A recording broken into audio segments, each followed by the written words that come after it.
حمد و ثنا کے بعد محترم و معزز سامعین کرام، گزشتہ درس میں آپ نے سورہ آل عمران کی آیت نمبر 83 تک کا معنی و مفہوم سماعت کیا کہ جس میں اللہ رب العزت نے نبی کریم علیہ السلام کی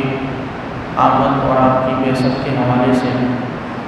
دیگر تمام انبیاء کرام علیہ السلام کو جمع فرما کر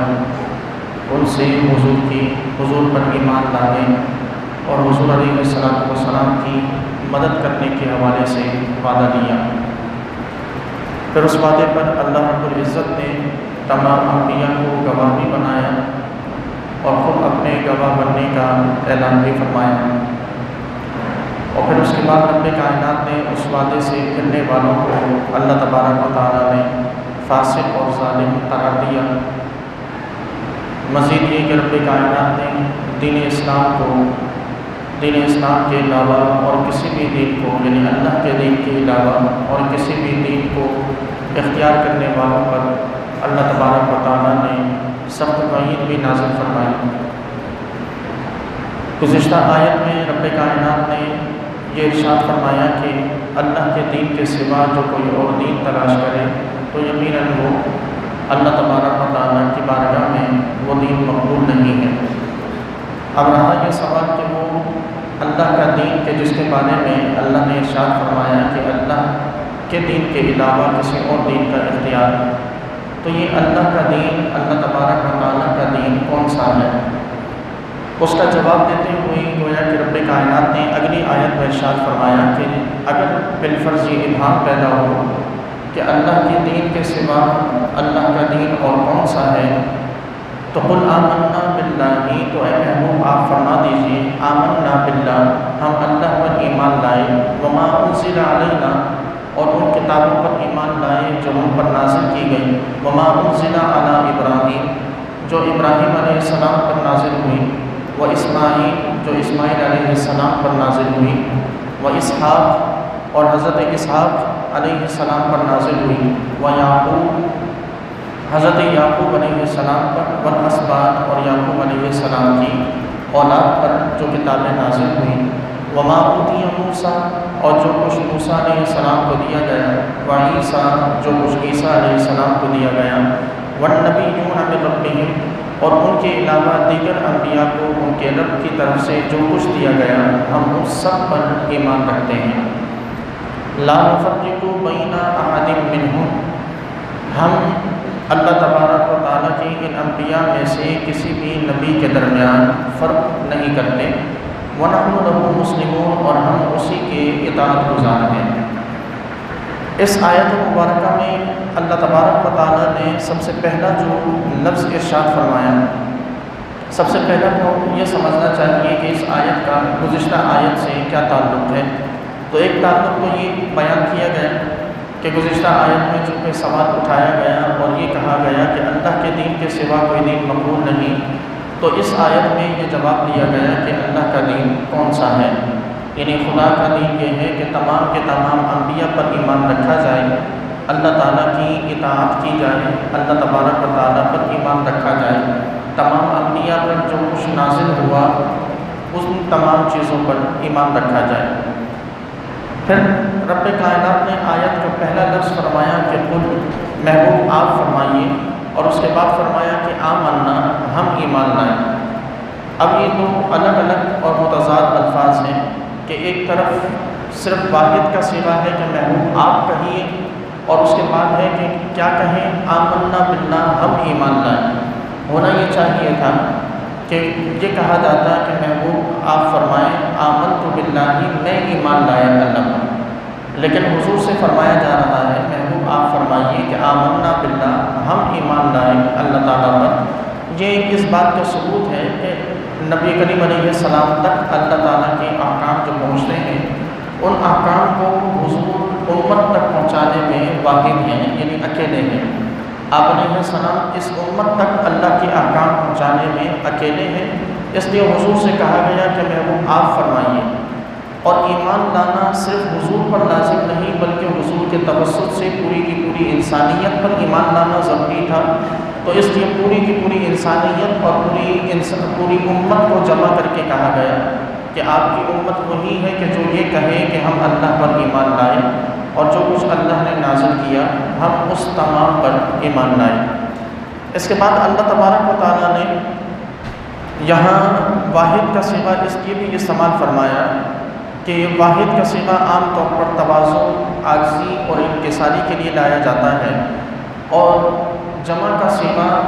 عام طور پر تعظیم کی نیت سے لایا جاتا ہے۔ مثال کے طور پر کسی شخص کے بارے میں کہا جائے کہ تو یہ اس میں عاجزی اور انکساری ضرور ہو سکتی ہے، اس میں تعظیم نہیں ہے، لیکن کسی کے بارے میں کسی کے سامنے بات کرتے ہوئے، عالی مرتبہ شخص کے سامنے بات کرتے ہوئے یہ کہا جائے، اپنے بارے میں ہم کا لفظ کہا جائے تو یہ بھی تعظیم کہلاتی ہے۔ اب نبی کریم علیہ السلام کو جب اللہ تعالیٰ نے مخاطب فرمایا اور اللہ تعالیٰ نے حضور سے خطاب فرمایا کہ محبوب آپ کہیے، تو اللہ کے مقابلے میں یقیناً حضور کی تعظیم کم ہے، خدا کی تعظیم حضور سے زیادہ ہے۔ تو اس لیے جس طرح ایک بڑا چھوٹے کو پکارتا ہے اس انداز میں کلام کیا گیا۔ پھر جب بات آئی کہ حضور اپنی امت کے سامنے کس طرح بات کریں گے، تو چونکہ امت کے مقابلے میں حضور کی تعظیم ہے تو اس لیے وہاں جمع کا صیغہ استعمال کیا گیا اور حضور نبی کریم علیہ السلام کی تعظیم کو واضح اور ظاہر کیا گیا۔ گویا کہ رب کے مقابلے میں حضور کی عاجزی کا اظہار کیا گیا اور امت کے مقابلے میں حضور کی تعظیم اور حضور کے مقام اور رتبے کا اظہار کیا گیا۔ اب اس کے بعد یہاں جن انبیاء کرام علیہ السلام کی کتابوں پر اور جن انبیاء پر ایمان لانے کا ذکر ہے کہ جن میں حضرت سیدنا ابراہیم علیہ السلام، اسماعیل علیہ السلام، اسحاق علیہ السلام، حضرت یعقوب علیہ السلام اور دیگر حضرت یعقوب علیہ السلام کی اولاد سے آنے والے تمام انبیاء، ان تمام انبیاء پر ایمان لانے کا حکم ہے۔ تو یہاں سوال یہ ہے کہ ان تمام انبیاء کی شریعت منسوخ ہو چکی، تو آیا اب کس طرح ان پر ایمان رکھا جائے کہ جب شریعت منسوخ ہو چکی تو پھر اس کا مطلب یہ ہوا کہ ان کی نبوت بھی منسوخ ہو گئی؟ تو ایک تو اس کا جواب یہ ہے کہ ہم اس پر ایمان لاتے ہیں کہ وہ انبیاء تھے، رسول تھے، ان کی شریعتیں برحق تھیں، اللہ کی جانب سے نازل کی ہوئی تھیں۔ تو یہ ایک اس کا جواب یہ ہے کہ اس انداز میں مسلمانوں پر لازم ہے کہ وہ ایمان لائیں۔ دوسرا یہ کہ ان کی شریعتیں اور ان کی نبوتیں منسوخ ہرگز نہیں ہوئی، وہ آج بھی اللہ کے نبی ہیں۔ یعنی ایسا نہیں ہے کہ حضرت موسیٰ علیہ السلام کی شریعت منسوخ ہو گئی تو موسیٰ علیہ السلام نبی نہ رہے، یا حضرت عیسیٰ علیہ السلام کی شریعت منسوخ ہوئی تو وہ نبی نہ رہے، بلکہ وہ آج بھی اللہ کے نبی ہیں، وہ آج بھی اللہ کے رسول ہیں۔ اور مسلمانوں پر یہ لازم ہے کہ مسلمان اس حیثیت سے ایمان لائیں کہ ہم حضرت ابراہیم علیہ السلام، حضرت اسماعیل علیہ السلام، حضرت اسحاق اور یعقوب علیہ السلام پر ایمان لاتے ہیں کہ وہ اب بھی اللہ کے پیغمبر اور اللہ کے رسول ہیں۔ اور رہی بات یہ کہ ان کی شریعتوں کی، تو شریعت میں ان کی کتابوں کی، تو ان کی کتابوں پر بھی ہم ایمان لاتے ہیں جو اللہ نے نازل فرمائی، جو اللہ تبارک و تعالیٰ نے کتابیں ان پر نازل فرمائی ہیں، ہم ان کتابوں پر ایمان رکھتے ہیں۔ لیکن جو موجودہ زمانے میں چونکہ تحریف شدہ کتابیں موجود ہیں تو ان کا ذکر ہم اپنے ایمان لانے میں ہرگز نہیں کرتے۔ اور دوسرا یہ کہ یہاں اس بات کا بھی، یہ یہودیوں کے خلاف اس بات کی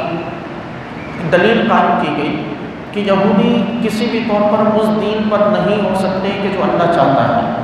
کیونکہ رب نے یہ واضح فرمایا کہ اللہ کے دین کے سوا کوئی دین مقبول نہیں۔ تو اور اللہ کا دین، اللہ تبارک و تعالیٰ نے اپنا دین کسے قرار دیا؟ اپنا دین اسے قرار دیا کہ گزشتہ تمام نبیوں پر ایمان رکھا جائے، اپنا دین اسے قرار دیا کہ تمام کے تمام انبیاء پر ایمان رکھتے ہوئے ان تمام پر نازل ہونے والی کتابوں کو بھی مانا جائے۔ یہ اللہ نے فرمایا کہ یہ ہمارا دین ہے۔ اب یہودی اس آیت کی روشنی میں اللہ کے دین پر نہیں، اس کی وجہ یہ ہے کہ یہودی تمام بنی اسرائیل کے انبیاء پر ایمان تو رکھتے ہیں لیکن حضرت عیسیٰ کو نہیں مانتے، اور عیسائی حضرت عیسیٰ علیہ السلام کو مانتے ہیں تو نبی کریم علیہ السلام کو نہیں مانتے۔ تو بنی اسرائیل چاہے وہ یہودی ہوں یا عیسائی، یہ دونوں کے دونوں اس آیت کے روح سے اللہ کے دین پر نہیں ہیں۔ رہی بات مسلمانوں کی، تو مسلمان گزشتہ تمام انبیاء کی نبوت کا اقرار کرتے ہیں، تمام انبیاء کو اللہ کا پیغمبر اور اللہ کا نبی مانتے ہیں، ان پر نازل ہونے والی تمام کتابوں کو برحق جانتے ہیں اور ان پر نازل ہونے والی تمام تر شریعتوں کو بھی برحق جانتے ہیں۔ تو اس لحاظ سے یہ جو اللہ تبارک و تعالیٰ نے یہاں اسٹینڈرڈ رکھا کہ ہمارا دین ہمارا دین اس طرح ہے کہ تمام نبیوں کو مانو، ان کی شریعتوں کو مانو، ان پر نازل ہونے والی کتابوں کو مانو۔ تو ایک مسلمان عام اور سادہ سے مسلمان کا عقیدہ یہی ہے کہ وہ اللہ کے سارے نبیوں کو مانتا ہے، وہ اللہ کی ساری کتابوں کو مانتا ہے، وہ اللہ تبارک و تعالیٰ کی نازل کی ہوئی ساری کی ساری شریعتوں کو مانتا ہے۔ تو گویا کہ اس آیت کی روح سے مسلمان ہی وہ واحد قوم اور واحد امت ہے کہ جو اللہ کے دین پر اس وقت قائم ہے۔ مسلمان کے علاوہ گزشتہ تمام کی تمام جو اقوام رہی یا اس وقت جو یہودیت، عیسائیت وغیرہ جو موجود ہیں، یہ جو باقی ہیں، یہ کسی بھی طور پر اللہ کے دین پر ہرگز نہیں ہے۔ پھر دوسرا یہ کہ تمام جہاں اللہ تبارک و تعالیٰ نے فرمایا کہ لا نفرق بین احد منہم، کہ ہم ان نبیوں کی نبوت میں کسی بھی طور پر فرق کرنے والے نہیں ہیں، یعنی ہم یہ نہیں کہہ سکتے کہ حضرت ابراہیم علیہ السلام کی نبوت زیادہ تھی اور موسیٰ علیہ السلام کی کم تھی اور نبی کریم علیہ السلام کی سب سے زیادہ تھی۔ نبوت ان تمام انبیاء کی نبوتوں میں کسی بھی طور پر فرق نہیں کیا جا سکتا، اور نہ ہی ان پر ایمان لانے میں کسی بھی طور پر فرق کیا جا سکتا ہے۔ یعنی کوئی شخص اگر یہ کہے کہ میرا حضور پر زیادہ ایمان ہے، حضرت ابراہیم پر کم ایمان ہے، تو وہ دائرۂ اسلام سے خارج ہے۔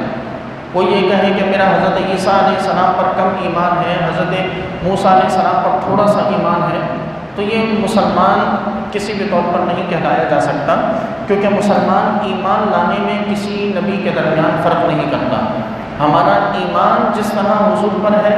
اسی طرح ہمارا ایمان حضرت آدم سے لے کے حضرت عیسیٰ علیہ السلام تمام انبیاء پر ہے۔ البتہ بات محبت کی، بات اطاعت کی ہے، تو ہم پر اطاعت حضور کی فرض ہے، ہم پر محبت بھی ہم پر حضور کی فرض ہے، اور باقی تمام انبیاء کی تعظیم کرنا ہم پر لازم ہے۔ اور چونکہ ہم جس نبی کے ماننے والے ہیں، اس نبی کی اطاعت و فرما برداری ہم پر لازم ہے، اور اس ایک نبی کی اطاعت کے ذریعے ایسا نہیں ہے کہ گزشتہ انبیاء کی مخالفت ہوتی ہے، بلکہ اس ایک نبی کی اطاعت سے گزشتہ تمام انبیاء کی اطاعت ہوتی ہے۔ مثال کے طور پر حضرت آدم علیہ السلام کے بعد جتنے بھی انبیاء تشریف لائے، وہ اپنی امتوں کو یہی تعلیم دیتے رہے کہ اللہ کے سوا کوئی معبود نہیں۔ حضور بھی یہی تعلیم دیتے رہے کہ اللہ کے سوا کوئی معبود نہیں۔ آج جب ہم کلمہ پڑھتے ہیں تو گویا کہ ہم اس ایک وقت میں کلمہ پڑھنے سے ہم حضور کی بھی فرما برداری کر رہے ہیں، اور گزشتہ آنے والے تمام جتنے بھی انبیاء تھے، ہم ان تمام کے تمام انبیاء کی بھی اطاعت کر رہے ہیں۔ پھر یہاں فرمایا کہ وَنَحْنُ لَهُ مُسْلِمُونَ، ہم اسی کے اطاعت گزار ہیں۔ وَمَن يَبْتَغِي غَيْرَ الْإِسْلَامِ دِينًا، اور جو کوئی شخص دین اسلام کے علاوہ کسی اور دین کو تلاش کرے، جس نے کسی اور دین کو تلاش کیا، فَلَن يُقْبَلَ مِنْهُ، تو وہ اس سے ہرگز قبول نہیں کیا جائے گا۔ وَهُوَ فِي الْآخِرَةِ مِنَ الْخَاسِرِينَ، اور وہ آخرت میں نقصان اٹھانے والا ہوگا۔ یہاں اللہ تبارک و تعالیٰ نے اسلام کی قبولیت کا واضح اعلان فرمایا کہ رب کی بارگاہ میں مقبول صرف اور صرف دین اسلام ہے۔ اب یہاں سوال یہ پیدا ہوتا ہے کہ اگر اللہ کی بارگاہ میں صرف دین اسلام مقبول ہے، تو گزشتہ آیات میں سورہ بقرہ میں ایک آیت گزری کہ جس میں اللہ تعالیٰ نے ارشاد فرمایا کہ جو یہودی، عیسائی یا اور کسی بھی الہامی دین کو ماننے والا نیک اعمال کرے، اللہ پر ایمان لائے، نیک اعمال کرے، تو اللہ تعالیٰ اسے بھی اجر عطا فرماتا ہے۔ تو پھر اس آیت کی کیا حیثیت ہوگی کہ جب یہاں فرما دیا کہ دین اسلام کے علاوہ اور کوئی بھی دین مقبول نہیں، تو اس کا جواب یہ ہے کہ وہاں جو کہا گیا کہ ان الذین آمنوا والذین ہادوا والصابئین والنصارى من آمن باللہ والیوم الآخر، کہ وہ یہودی، نصرانی اور صائب، یعنی اللہ کی عبادت کرنے والے اور کسی بھی الہامی مذہب کو ماننے والے، یہ لوگ اگر ایمان لے آئیں اور نیک اعمال کریں تو اللہ کے پاس ان کا اجر ہے۔ تو اس کا مطلب یہ جو کہا گیا کہ ایمان لے آئیں، ایمان لانے سے مراد یہ ہے کہ اب حضور کی نبوت میں ایمان لے آئیں، یعنی اپنے دین کو ترک کر کے اب حضور کی نبوت پر ایمان لے آئے تو اور نیک اعمال کریں تو اللہ انہیں اجر عطا فرمائے گا۔ اس کے بعد یہاں اسلام کا لفظ استعمال کیا گیا۔ ہمارے یہاں دو الفاظ استعمال ہوتے ہیں، ایک اسلام اور دوسرا ایمان۔ ان دو الفاظ میں بعض علماء فرق کرتے ہیں اور بعض علماء فرماتے ہیں کہ یہ دونوں کے دونوں ایک معنی کے ہیں۔ جو علماء فرق ان کے درمیان فرماتے ہیں وہ فرق یہ کرتے ہیں کہ ایمان سے مراد یہ ہے کہ اعتقاد کو اور اسلام کے جو دین کے جو احکام ہیں ان احکام کی دل سے تصدیق کرنا، یعنی جو عقیدے ہیں، جو نظریات ہیں، جو احکام ہیں ان کو دل سے ماننا، یہ ایمان ہے۔ پھر ان احکام کی پیروی کرنا اور ان احکام کا اقرار کرنا، یہ اسلام ہے۔ یہ فرق کیا جاتا ہے، جبکہ بعض علماء فرماتے ہیں کہ دونوں کا معنی ایک ہی ہے، یعنی دل سے ان تمام چیزوں کی تصدیق کرنا، تمام عقائد کی، تمام نظریات کی اور تمام کے تمام احکام کی تصدیق کرنا، یہ ایمان بھی ہے اور یہی اسلام بھی ہے۔ یہاں رب کائنات نے جو لفظ استعمال فرمایا کہ وَمَن یبتغی غیر الاسلام دینا، تو اس سے مراد یہی ہے کہ کوئی شخص دین اسلام کی تصدیق کیے بغیر، دین اسلام کو مانے بغیر اسلام کے سوا اور کسی بھی دین کی تصدیق کرے تو اللہ کی بارگاہ میں مقبول نہیں، کیونکہ تصدیق ایمان کے لیے بہت ضروری چیز ہے۔ زبان سے اگرچہ اقرار ہو، زبان سے اگرچہ اعمال و کردار پائے جائیں، ظاہری طور پر انسان نماز، روزہ، زکوٰۃ، حج بھی ادا کرتا ہو، لیکن دل سے اس کی تصدیق نہ کرتا ہو تو ایسا شخص منافق کہلاتا ہے۔ جیسا کہ نبی کریم علیہ السلام کے دور میں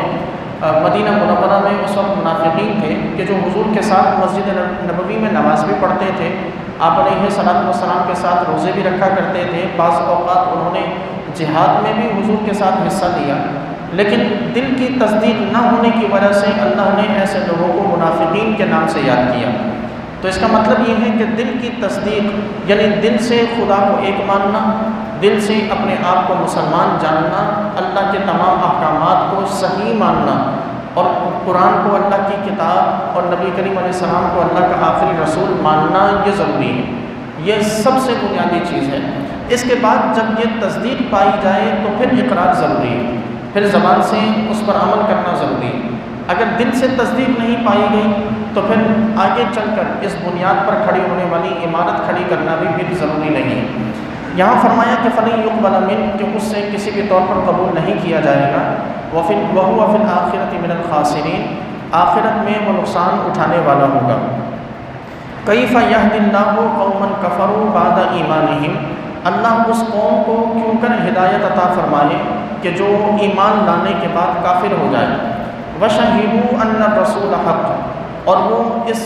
حال کو پہنچے کہ وہ گواہی بھی دے چکے ہوں کہ اللہ کے رسول جو ہیں یہ برحق ہے۔ وَجَاءَهُمُ الْبَيِّنَاتُ، اور ان کے پاس دلیلیں بھی آ چکی تھیں، وَاللَّهُ لَا يَهْدِي الْقَوْمَ الظَّالِمِينَ، اور اللہ تبارک و تعالی ظالم قوم کو ہدایت نہیں دیتا۔ یہ آیت مبارکہ حضرت اکرمہ حضرت عبداللہ بن عباس رضی اللہ تعالیٰ عنہ سے روایت کرتے ہیں کہ یہ آیت مبارکہ کسی انصاری شخص کے بارے میں نازل ہوئی کہ ایک انصاری شخص نبی کریم علیہ السلام پر وہ ایمان لانے کے بعد پھر ان کی قوم نے انہیں تھوڑا بہلایا پھسلایا تو وہ دوبارہ کافر ہو کے اپنی قوم کے پاس چلے گئے۔ جب اپنی قوم کے پاس گئے تو اب انہیں پھر ندامت ہوئی، اپنے اس عمل پر انہیں پشیمانی ہوئی، انہیں ندامت ہوئی۔ انہوں نے حضور کی بارگاہ میں پیغام بھجوایا کہ آیا میں پھر سے مسلمان ہو جاؤں تو میرا یہ گناہ رب معاف فرمائے گا یا نہیں؟ تو اللہ تعالیٰ نے یہ آیت نازل فرمائی کہ اللہ ایسی قوم کو کیوں کر ہدایت عطا فرمائے کہ جو پہلے مسلمان ہوں اور پھر کافر ہو گئے ہوں، حالانکہ وہ گواہی بھی دے چکے ہوں کہ اللہ کا رسول برحق ہے۔ پھر آگے چل کے فرمایا کہ ایسی قوم کو اللہ تبارک و تعالیٰ صرف ان میں سے صرف ان لوگوں کو ہدایت عطا فرماتا ہے اِلَّا الَّذِينَ تَابُوا مِن بَعْدِ ذَلِكَ، کہ جو اس کے بعد توبہ کر لیں۔ تو وہ صحابی پھر سے نبی کریم علیہ السلام کی بارگاہ میں حاضر ہوئے، حضور پر ایمان لائے، حضور کی صحبت اختیار کی اور بہت سے نیک اعمال پھر ان سے دین اسلام میں ثابت ہیں۔ ان کے بارے میں حضرت قتادہ رضی اللہ تعالیٰ عنہ کی روایت ہے کہ وہ حضرت سیدنا ثابت بن سوید رضی اللہ تعالیٰ عنہ تھے کہ جن کے ساتھ یہ معاملہ پیش آیا کہ وہ اسلام لائے، اسلام لانے کے بعد پھر اپنی قوم کے بہلاوے میں آ کر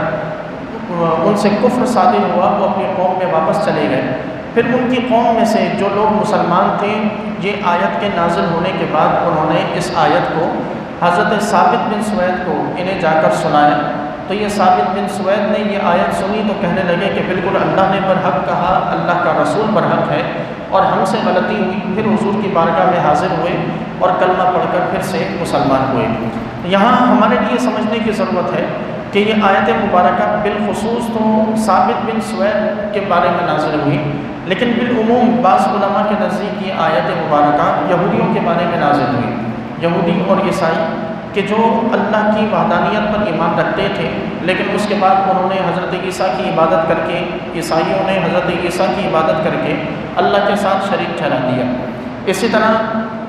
یہودی اللہ کی وحدانیت پر ایمان رکھتے تھے، لیکن انہوں نے حضرت عزیر کو اللہ کا بیٹا بنا کے پھر اس دین سے انہوں نے انکار کیا اور وہ کافر ہو گئے۔ تو رب نے ان لوگوں کے لیے فرمایا، یعنی یہودیوں اور عیسائیوں کے لیے، کہ اللہ ایسی قوم کو کیوں کر ہدایت دے کہ جو پہلے مسلمان تھے، یعنی پہلے مومن تھے،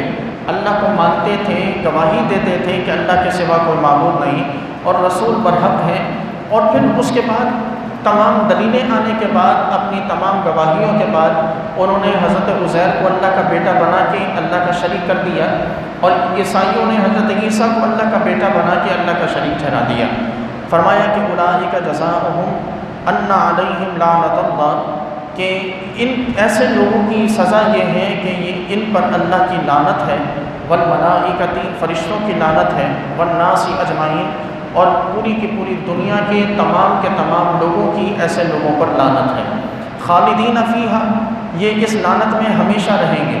لا یخفف عنہم العذاب، اور ان کے عذاب میں کسی بھی طور پر تخفیف نہیں ہوگی، ولا هم ینظرون، اور نہ ہی ان کو مہلت دی جائے گی۔ یہ وہ لوگ ہیں کہ جو پہلے مسلمان ہوں، اسلام لانے کے بعد جنہوں نے کفر کو اختیار کیا۔ فرمایا کہ الا الذین تابوا من بعد ذلک واصلحوا، لیکن وہ لوگ کہ جو اپنی اس غلطی کے بعد پھر سے نادم ہو جائیں، پھر انہیں شرمندگی ہو، وہ پھر سے کلمہ پڑھیں، مسلمان ہو جائیں اور اصلحوا، اور نیک ہو جائیں، فإن اللہ غفور رحیم، تو بے شک اللہ تعالیٰ ان کی بہت بخشنے والا اور مہربان ہے۔ اس کے بعد اللہ تبارک و تعالیٰ نے اگلی آیت میں فرمایا کہ ان الذین کفروا بعد ایمانہم، بے شک وہ لوگ کہ جنہوں نے کفر کیا ایمان کے بعد، ثم ازدادوا کفرا، پھر انہوں نے اپنے کفر میں زیادتی کی، لن تقبل توبتہم، ان کی توبہ قبول نہیں ہوگی۔ اب گزشتہ فرمایا کہ جو توبہ کریں، اس کے بعد جو نیک ہو جائیں تو ہم اللہ بخشنے والا اور مہربان ہے۔ یہاں فرمایا کہ جو ایمان لانے کے بعد کفر کریں اور پھر کفر میں اضافہ کریں تو اس کی توبہ قبول نہیں ہوگی۔ تو اس کا کیا مطلب ہے کہ دونوں آیات میں تعارض ہے بظاہر، کہ ایک آیت میں یہ نظر آ رہا ہے کہ اللہ نے فرمایا کہ ہم توبہ قبول کریں گے، اور اگلی ہی آیت میں فرمایا کہ ہم توبہ قبول نہیں کریں گے۔ تو اس کا جواب یہ ہے کہ یہاں رب کائنات نے جو یہ فرمایا کہ ہم توبہ قبول نہیں کریں گے ایسے لوگوں کی کہ جو ایمان کے بعد کفر کریں، پھر کفر میں زیادتی کریں، تو اس کا مطلب یہ ہے کہ جو ایمان کے بعد کفر کریں اور اسی کفر میں وہ زیادتی کرتے جائیں، اور توبہ وہ اس وقت کریں کہ جس وقت موت کو دیکھ لیں یا عذاب کے فرشتوں کو دیکھ لیں، کیونکہ اس وقت کسی بھی شخص کی توبہ قبول نہیں ہوتی۔ دوسری اس کی صورت یہ ہے کہ وہ یہودیت سے توبہ کر کے عیسائیت میں چلے جائیں، یا عیسائیت سے توبہ کر کے یہودیت میں چلے جائیں، یعنی ایک کفر سے توبہ کر کے دوسرے کفر میں چلے جائیں، تو اللہ ایسی توبہ کو بھی قبول نہیں فرماتا۔ پھر تیسرا اس کا جواب یہ عطا فرمایا کہ یہاں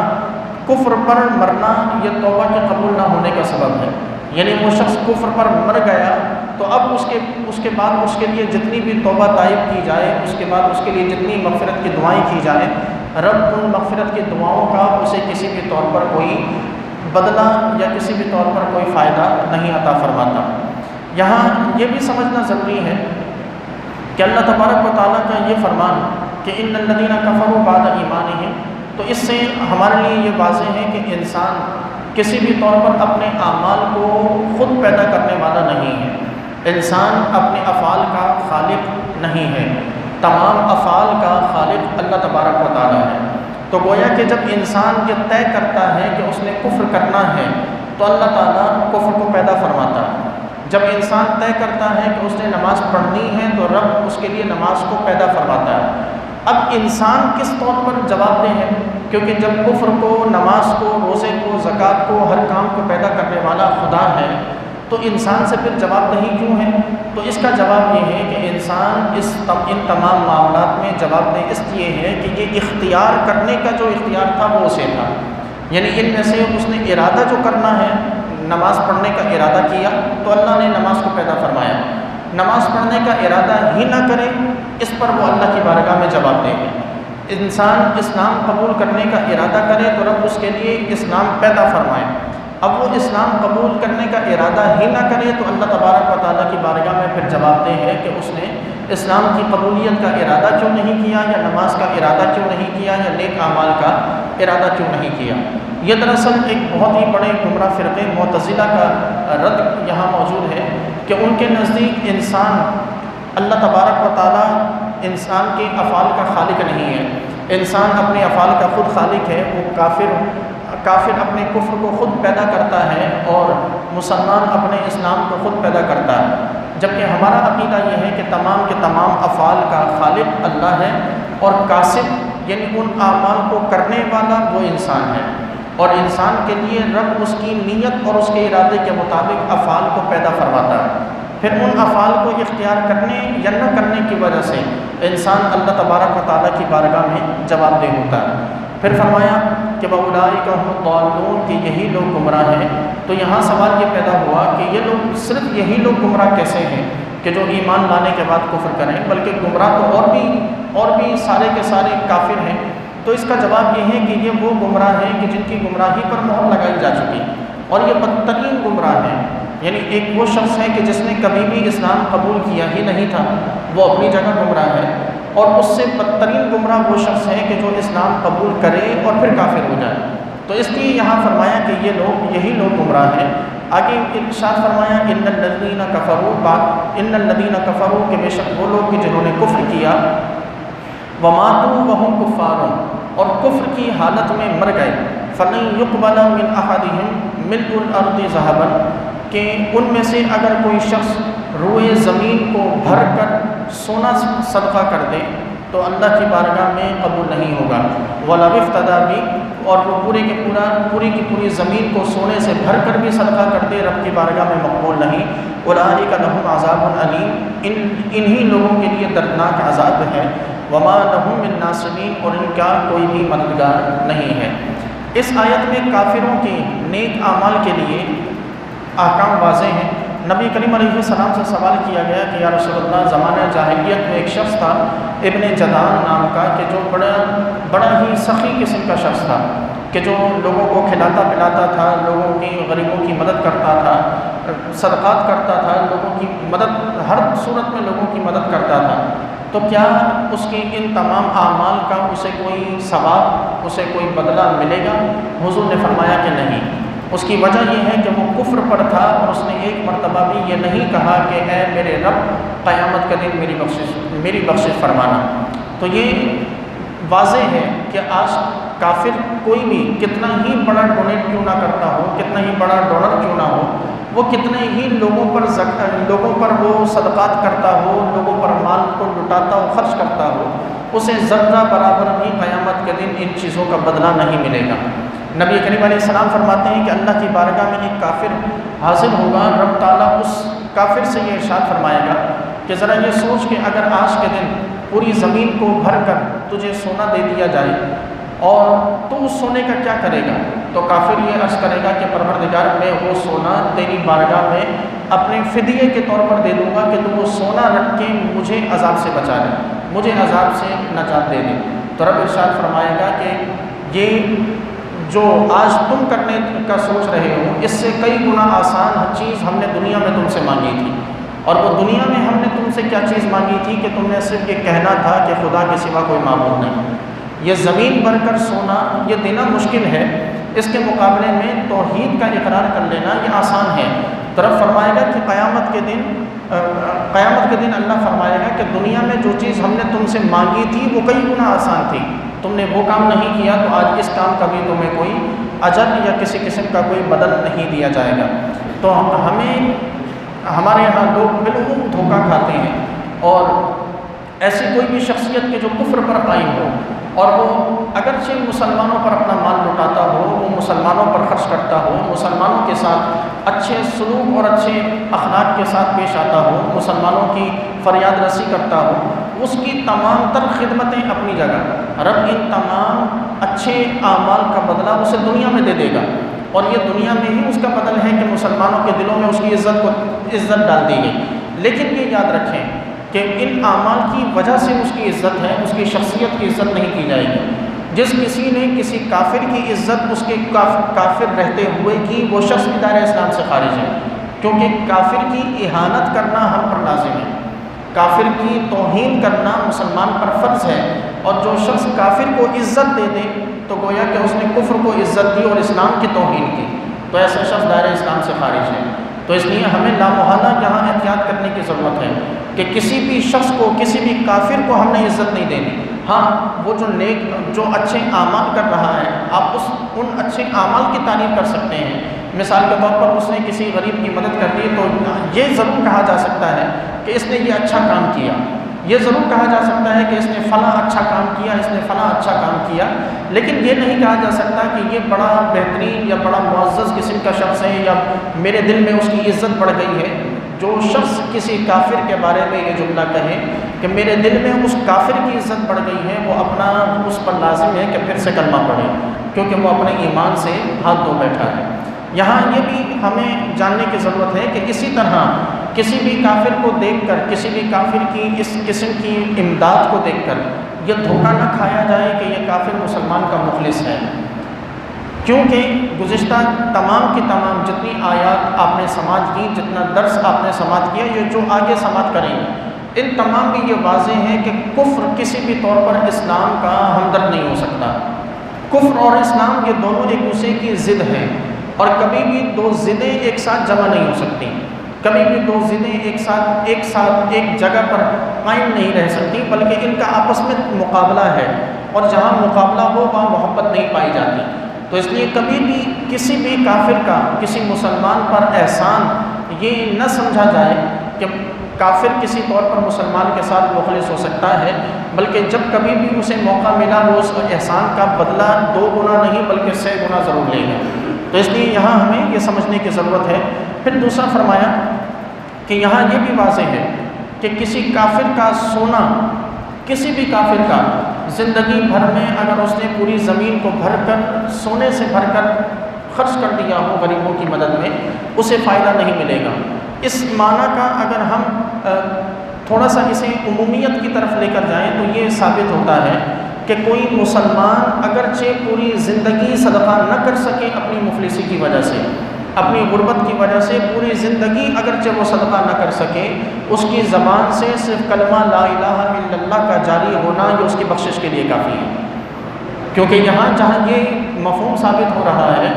کہ اس نے کلمہ نہیں پڑھا تو پوری کی پوری زمین کا سونا قبول نہیں، تو اس مفہوم کو اگر ہم دیکھیں تو جس نے پوری زمین کا سونا نہ صحیح، جس نے زمین کی مٹی کا ایک ذرہ بھی صدقہ نہ کیا ہو اور صرف کلمہ پڑھا ہو، تو وہ بھی اس کلمے کی وجہ سے اللہ کی بارگاہ میں ضرور عزت پائے گا اور بخشا جائے گا۔ پھر فرمایا کہ اولئک لہم عذاب علیم، یہی لوگ ہیں کہ جن کے لیے بڑا دردناک عذاب ہے، وما لہم من ناصرین، اور ان کے لیے کسی قسم کا کوئی بھی مددگار نہیں ہے۔ یعنی کل بروز قیامت ان لوگوں نے دنیا میں جن مسلمانوں کی مدد کی ہوگی، ان مسلمانوں کی شفاعت بھی کل بروز قیامت انہیں مدد نہیں دے گی۔ یعنی کوئی کافر اگر آج دنیا میں کسی مسلمان پر احسان کرتا ہے تو کل بروز قیامت اگر وہ مسلمان چاہے کہ اس نے زندگی میں مجھ پر بڑا احسان کیا تھا تو میں بھی ایک نیکی کر جاؤں کہ جنت میں لے جاؤں، تو یہ ممکن نہیں ہے، کیونکہ یہ واضح مثال موجود ہے کہ حضرت ابراہیم علیہ السلام کو ان کے چچا آزر کے لیے مغفرت کی دعا سے روک دیا گیا، حضرت نوح علیہ السلام کو ان کے بیٹے کی مغفرت کی دعا سے روک دیا گیا، حضرت لوط علیہ السلام کو ان کی بیوی کے معاملے میں فکر کرنے سے روک دیا گیا۔ تو یہ واضح ہے کہ کوئی بھی کافر کو کسی بھی مسلمان پر احسان نہ تو اللہ کی جانب سے فائدہ دے گا، نہ کل بروز قیامت اس مسلمان کی جانب سے فائدہ دے گا۔ الحمدللہ آج کے اس درس میں تیسرا پارہ مکمل ہوا۔ خالق کائنات اس تمام کے تمام الفاظ کو جو اب تک کہے گئے سنے گئے، پروردگار اپنی بارگاہ میں مقبول فرمائے۔ وہ مقصد ہے نا فیض بھائی فیض بھائی ہاں وہ مقصد الحمدللہ رب العالمین والعاقبۃ للمتقین والصلاۃ والسلام علی اشرف الانبیاء والمرسلین اللهم ربنا آتنا فی الدنیا حسنۃ وفی الآخرۃ حسنۃ وقنا عذاب النار۔ یا اللہ یا رحمت العالمین پروردگار، اپنے حبیب علیہ الصلوۃ والسلام کی صدقہ و فیض اس نشست کو منعقد کرنا، حاضر ہونا، شریک ہونا سب اپنی بارگاہ میں مقبول و منظور فرما۔ یا اللہ یا رحمت العالمین، آج حضرت سیدنا مجدد الفسانی علیہ الرحمہ کا یوم عرس بھی ہے، اور اس یوم عرس کے موقع پر یہ آج کا یہ دن ہمارے لیے یادگار اس طور پر بھی ہے کہ تیسرا پارہ مکمل بھی ہوا۔ پروردگار ان 3 پاروں کا ثواب حضرت مجدد الفسانی علیہ الرحمہ کی بارگاہ میں پیش کرنے قبول فرما۔ یا اللہ یا رحمت العالمین، آپ علیہ الرحمہ کے وسیلہ جنت سے پوری امت مسلمہ کو ارسال کرتے ہیں، قبول فرما۔ یا اللہ سب کی بخشش و مغفرت فرما۔ بالخصوص دعا کیجیے فیض صاحب کے لیے، یا اللہ ان کی بخشش و مغفرت فرما۔ یا اللہ ان کے تمام صغیرہ کبیرہ گناہوں کو معاف فرما۔ یا اللہ یا رب العالمین، اس سلسلے کو یوں ہی جاری و ساری رکھنے کی توفیق عطا فرما۔ یا اللہ یا رب العالمین، صحت کے ساتھ، عافیت کے ساتھ، ایمان و سلامتی کے ساتھ، اسی طرح ذوق و شوق کے ساتھ ہمیں اس قرآن پاک کو مکمل کرنے کی توفیق عطا فرما۔ یا اللہ یا رب العالمین پروردگار، ہم سب کی تمام گزائش حاجات کو پورا فرما۔ یا اللہ ہم سب کے تمام دعاؤں کو اپنی بارگاہ میں قبول و منظور فرما۔ اللهم ربنا تقبل منا انك انت السميع العليم وتب علينا يا مولانا انك انت التواب الرحيم ان الله وملائكته يصلون على النبي